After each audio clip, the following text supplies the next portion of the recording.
नमस्कार, मैं हूं आपके साथ ज्योत्सना चोपड़ा। माउंटेन पोस्ट में आपका स्वागत है।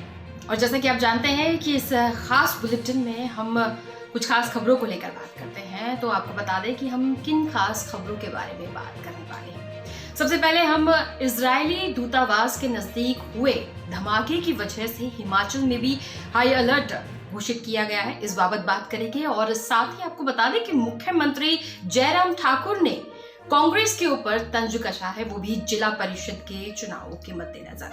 और क्या कुछ कहा है उन्होंने इस बारे में भी बात करेंगे। वहीं आपको बता दें कि हिमाचल में आम आदमी पार्टी ने अपना दफ्तर खोला है और साथ ही साथ घोषणा भी की है कि वो विधानसभा चुनावों में इस बार शामिल होने वाले हैं। तो साथ ही हम आज की खबरों में बात करने वाले हैं उन स्कूलों की जहां पर ग्रीष्मकालीन अवकाश के दौरान स्कूल खोले जाने हैं, यानी कि 1 फरवरी से जहां पर स्कूल खुलने हैं वहां पर किस वजह से परेशानी आने वाली है आने वाले वक्त में, इस बारे में हम बात करने वाले हैं, क्योंकि कोरोना का मामला अभी ठंडा नहीं हुआ है।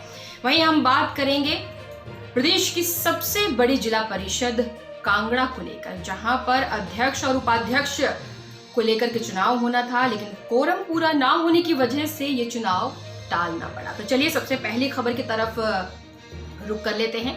बात करते हैं देश की राजधानी दिल्ली की, जहां पर इजरायली दूतावास के नजदीक बम धमाका हुआ और इसके बाद पूरा देश हिल गया है और इसकी वजह से हिमाचल प्रदेश में भी हाई अलर्ट जारी किया गया है। आपको बता दें कि प्रदेश पुलिस मुख्यालय ने सीआईडी के इनपुट के बाद सभी जिलों के एसपीज को सतर्कता पर रखा है और इस तरह के निर्देश दिए गए हैं जिसमें कहा गया है कि जो जरूरी और महत्वपूर्ण प्रोजेक्ट्स हैं, जो कि सामरिक दृष्टि से भी महत्वपूर्ण है, जैसे कि हम जानते हैं कि अटल टनल रोहतांग, जिसकी सुरक्षा को लेकर के बेहद ज्यादा सतर्कता बरतने की बात कही गई है, तो इन तमाम चीजों को लेकर अब काम किया जा रहा है। हिमाचल प्रदेश में हुआ है हमला दिल्ली में, यानी इजरायली दूतावास के नजदीक, और इस दूतावास के नजदीक हमले के बाद अब हिमाचल में भी हाई अलर्ट देखने को मिल रहा है। चलिए अब अगली खबर की तरफ रुख करते हैं और बात करते हैं मुख्यमंत्री जयराम ठाकुर की।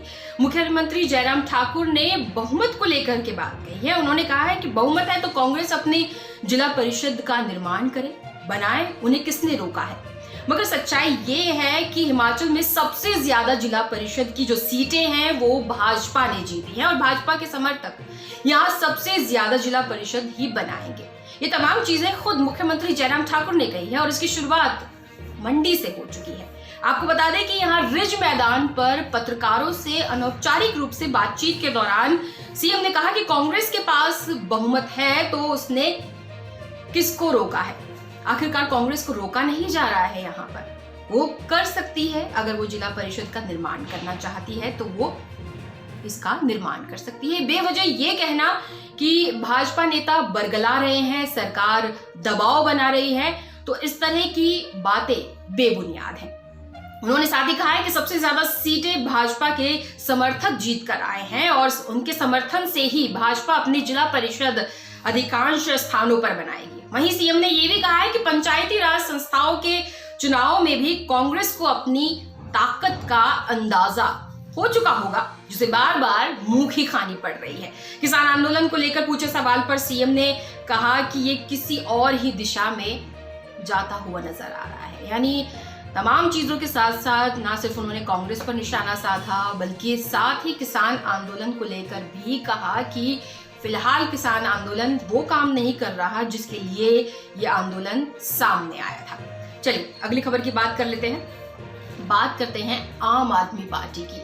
अब आम आदमी पार्टी अपना बिगुल हिमाचल में भी बजाने जा रही है। जी हाँ, विधानसभा चुनाव लड़ने का ऐलान करने के बाद अपना सियासी कुनबा और भी ज्यादा बढ़ाने की कवायद शुरू करने के बाद अब शिमला में जो स्वास्थ्य मंत्री हैं सत्येंद्र जैन, वो अपनी तरफ से एक कदम आगे बढ़ा चुके हैं। जी हाँ, आपको बता दें कि आज उन्होंने शिमला में आम आदमी पार्टी के मुख्यालय का उद्घाटन किया है और यहाँ पर आम आदमी पार्टी के जितने भी कार्यकर्ता हैं उनकी खासे जोश को देखते हुए साफ तौर पे कहा जा सकता है कि यहाँ पर भी आम आदमी पार्टी अपने आप को साबित करने में पीछे नहीं हटने वाली है। आपको बता दें कि शिमला में बड़ी संख्या में संगठन में जाने की इच्छा रखने वाले नए और पुराने कार्यकर्ता इकट्ठा हुए और साथ ही सत्येंद्र जैन ने बाईपास रोड पर पार्टी दफ्तर का उद्घाटन भी किया। दिल्ली के स्वास्थ्य मंत्री और आम आदमी पार्टी नेता सत्येंद्र जैन ने शनिवार को कहा था कि आम आदमी पार्टी 2022 में होने वाले चुनाव में सभी 68 विधानसभा सीटों पर चुनाव लड़ने जा रही है। आपको बता दें कि यहाँ पर भाजपा और कांग्रेस साफ तौर पे नजर आती हैं और अब तीसरा विकल्प आम आदमी पार्टी अपने आप को बनाने जा रही है। चलिए अगली खबर की बात करते हैं। हिमाचल प्रदेश में ग्रीष्मकालीन अवकाश वाले स्कूल 1 फरवरी से खुल जाएंगे। जी हाँ, वैसे तो स्कूल 27 जनवरी से खुल गए हैं, लेकिन अध्यापकों यानी शिक्षकों को लेकर ये कहा जा रहा था कि उनका स्कूल आना तो शुरू हो ही चुका है। वहीं 1 फरवरी से छात्र भी स्कूल पहुंचेंगे, नियमित रूप से कक्षाएं शुरू हो जाएंगी। स्कूल खुलने व नियमित कक्षाएं शुरू करवाने के बीच शनिवार के दिन मंडी जिले में 41 शिक्षकों की कोरोना पॉजिटिव आने के बाद से अब चिंताएं ज्यादा बढ़ गई हैं। आपको बता दें कि इस पर शिक्षा विभाग ने निर्णय लिया है कि कोरोना संक्रमण वाले स्कूलों को फिलहाल नहीं खोला जाएगा। इस बाबत कार्य करने की जरूरत है, एसओपी जारी करने की जरूरत है, दिशा निर्देश जारी करने की जरूरत है। तो उच्च शिक्षा निदेशालय की तरफ से क्या कुछ किया जाना है ये भी देखने वाली बात होगी। चलिए अगली खबर की बात करते हैं।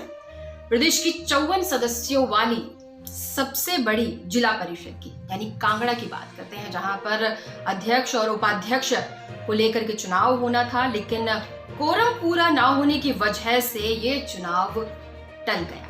शनिवार के दिन इस पर चुनाव होना था, लेकिन ये टल गया है। बैठक के लिए कोरम पूरा ना होने के चलते अब चुनाव को लेकर अगली बैठक 1 फरवरी को रखी गई है। आपको बता दें कि इसमें साधारण बहुमत से ही अध्यक्ष उपाध्यक्ष का चुनाव कर लिया जाएगा, लेकिन कुल 54 सदस्यीय जिला परिषद के कोरम के लिए 36 सदस्यों की मौजूदगी होना बेहद जरूरी था, लेकिन आखिर समय तक भाजपा समर्थित सिर्फ 33 सदस्य ही वक्त पर पहुंच पाए, जिसकी वजह से जयराम सरकार के कैबिनेट मंत्रियों ने दावा किया था कि उनके पाले में 34 सदस्य हैं, लेकिन भाजपा एक सदस्य बाहर होने की वजह से ये दावा पूरा नहीं कर पाई, यानी कोरम पूरा नहीं हो पाया और चुनाव को टालना पड़ा।